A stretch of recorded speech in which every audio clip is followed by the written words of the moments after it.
नमस्कार, मैं हूं आदेश रावल। आज बात करेंगे प्रशांत किशोर की कि गुजरात चुनाव को लेकर प्रशांत किशोर क्या रणनीति बना रहे हैं और उन्होंने क्या ऑफर कांग्रेस पार्टी को दिया है जिसके ऊपर कांग्रेस पार्टी विचार कर रही है। दरअसल प्रशांत किशोर इन 5 राज्यों के चुनाव में ज़्यादा कुछ नहीं कर पाए और अब वो चाहते हैं कि आने वाले इन 2 राज्यों के चुनाव में, ख़ासतौर पर गुजरात में जो कि बीजेपी का गढ़ माना जाता है, उसे वो तोड़ के दिखाएँ। दरअसल मैं आपको पूरी कहानी बताऊँ उससे पहले थोड़ा सा इसका बैकग्राउंड जान लीजिए कि प्रशांत किशोर पिछले साल तक कांग्रेस पार्टी में शामिल होना चाहते थे और वो चाहते थे कि उन्हें एक ऐसा पद दिया जाए जिसमें वो अलायंस की बात कर सकें, इलेक्शन स्ट्रेटजी की बात कर सकें। लेकिन जब उनकी बैठक राहुल गांधी और सोनिया गांधी के साथ हुई, उसमें प्रियंका गांधी भी शामिल थी, के.सी. वेणुगोपाल भी थे, उसमें कांग्रेस पार्टी के नेताओं को ये बात नागवार गुजरी कि कैसे हम किसी व्यक्ति को जो पार्टी में अभी शामिल भी नहीं हुए इतने महत्वपूर्ण पद कैसे दे सकते हैं। यानी प्रशांत किशोर वो शक्तियाँ मांग रहे थे जो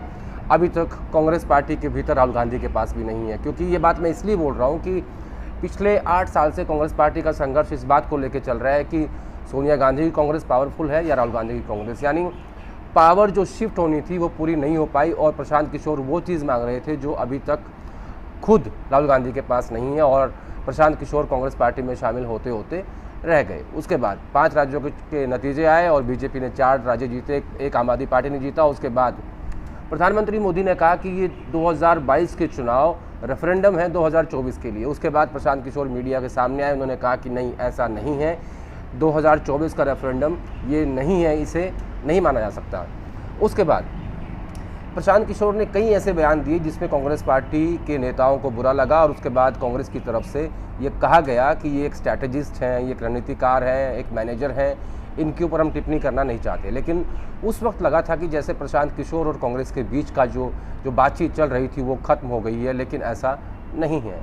हाल ही के दिनों में प्रशांत किशोर ने कांग्रेस पार्टी के नेता को फ़ोन किया और कहा कि मैं बिना किसी पैसे के, बिना किसी शर्त के गुजरात में कांग्रेस के लिए काम करना चाहता हूं। उसके बाद ये बात राहुल गांधी तक पहुंची और राहुल गांधी को लगा कि ये फैसला मैं अकेला नहीं कर सकता, इसलिए उन्होंने गुजरात कांग्रेस के नेताओं की बैठक बुलाई।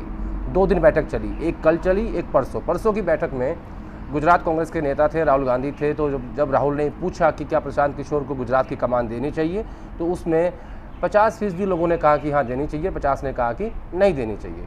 उसके बाद कल फिर मीटिंग बुलाई गई और आखिर में ये कहा गया कि ये फैसला आप कांग्रेस प्रेसिडेंट करेंगे। लेकिन इन सब के बीच में एक महत्वपूर्ण बात और भी है। एक और स्ट्रैटेजिस्ट है, इनका नाम है सुनील कानूगोलू।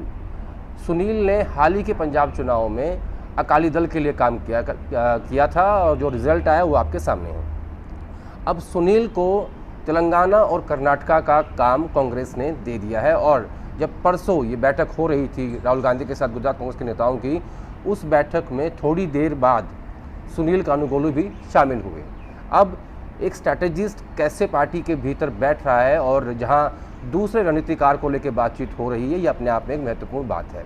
इनकी कंपनी है इंक्लूसिव माइंड्स, सुनील कानूगोलू की। अब ये चाहते हैं कि इन्हें गुजरात का काम भी दे दिया जाए। लेकिन प्रशांत किशोर ने पहली बार कांग्रेस को जो ऑफर दिया उसमें ये साफ साफ कह दिया कि वो ना तो उनको पैसा चाहिए, ना कोई पद चाहिए, वो सिर्फ गुजरात में कांग्रेस के लिए काम करना चाहते हैं। गुजरात के प्रभारी रघु शर्मा भी चाहते हैं कि प्रशांत किशोर वहाँ पे काम करें, क्योंकि जो ट्रैक रिकॉर्ड है प्रशांत का वो अपने आप में महत्वपूर्ण है। क्योंकि उन्होंने ये बार बार करके दिखाया है कि वो जहाँ जहाँ जाते हैं, चाहे वो शिवसेना हो, तमिलनाडु में डीएमके के लिए हो या फिर केजरीवाल के लिए हो, और हाल ही में जब बंगाल का चुनाव था तो प्रशांत किशोर ने चुनाव से पहले कह दिया था कि बीजेपी 100 सीटें पार नहीं करेगी और हुआ भी वैसा ही। लेकिन जब हाल के चुनाव हुए 5 राज्यों के, उसमें गोवा में उन्हें कुछ ज़्यादा महत्वपूर्ण सफलता नहीं मिल पाई, क्योंकि जैसा कि प्रयास किए जा रहे थे कि टीएमसी गोवा में उभर कर सामने आएगी, वहाँ प्रशांत किशोर फेल हो गए। अब उनके सामने, और बार बार उनके ऊपर एक आरोप भी लगता है कि बहुत सारे लोग सोशल मीडिया पे या दबी आवाज़ में या मीटिंग्स में कहते हैं कि ऐसा लगता है जैसे पीके बीजेपी के लिए काम करते हैं। तो अब जब पीके ने ये ऑफ़र कांग्रेस पार्टी को दिया है और कहा है कि वो फ्री ऑफ कॉस्ट उनके लिए काम करना चाहते हैं, कोई पद भी नहीं चाहिए, ये अपने आप में महत्वपूर्ण है। अब सवाल ये कि क्या कांग्रेस पार्टी पीके को गुजरात का काम देगी? अगर देती है तो भी इसके परिणाम दूरगामी होंगे और अगर नहीं देती है तो भी इसके परिणाम दूरगामी होंगे। इसका सीधा असर 2024 के चुनाव पर जाएगा। लेकिन अब 2 स्ट्रैटेजिस्ट कांग्रेस पार्टी के सामने खड़े हुए हैं। पहले हैं प्रशांत किशोर, जिनका ट्रैक रिकॉर्ड पूरा प्रूवन है, उन्होंने बार बार ये करके दिखाया है अगर गोवा छोड़ दे तो। इसके अलावा प्रशांत किशोर उत्तर प्रदेश में जब उन्होंने कांग्रेस के लिए काम किया था वहाँ भी वो सफल नहीं हो पाए थे।